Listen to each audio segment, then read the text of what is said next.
यहाँ दोस्तों खेसारी लाल यादव और काजल लखवानी का एक सोशल मीडिया पे काफ़ी ज़्यादा जो कि वीडियो वायरल हो रहा है। जी हाँ दोस्तों, तो क्या वीडियो की पूरी खबर आपको सीधा डिटेल बताते हैं। उससे पहले अगर हमारे चैनल को नए हैं, हमारे चैनल को सब्सक्राइब करें, वीडियो को लाइक करें। चलिए आपको बता दें, खेसारी लाल यादव फिलहाल अभी लंदन में एक सुपरहिट कलाकार में से एक माने जाते हैं काजल लखवानी, और खेसारी लाल यादव भी माने जाते हैं, जो कि दोनों अभी लंदन में शूटिंग चल रहा है, जो कि संघर्ष फिल्म का शूटिंग चल रहा है। बता दें उसी दौरान एक जो कि सोशल मीडिया पे काफ़ी ज़्यादा एक वीडियो वायरल हो रहा है और तहलका मचा रहा है। आपको बता दें सोशल मीडिया पे जो कि खेसारी लाल यादव सच में दिख रहे हैं कि खेसारी लाल यादव जो कि काजल लखवानी से मजे ले रहे हैं, जो कि शादी होने से पहले ही एक काम दोनों कर चुके हैं। बता दें ये शादी होने के बाद ऐसा होना चाहिए, पर एक होटल में दोनों रुके और मजे मार लिए खेसारी लाल यादव।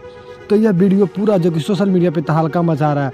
फिलहाल अभी काजल लखवानी और खेसारी लाल यादव जो दोनों अभी लंदन में शूटिंग चल रहा है, उसी दौरान एक भोजपुरी में तहलका मचा दिए हैं। तो ये खबर आपको सुनकर कैसा लगा और हमारे वीडियो कमेंट में जरूर बताएं और अपना राय जरूर दें। फिर मिलते हैं अगले वीडियो में इसी अंदाज के साथ।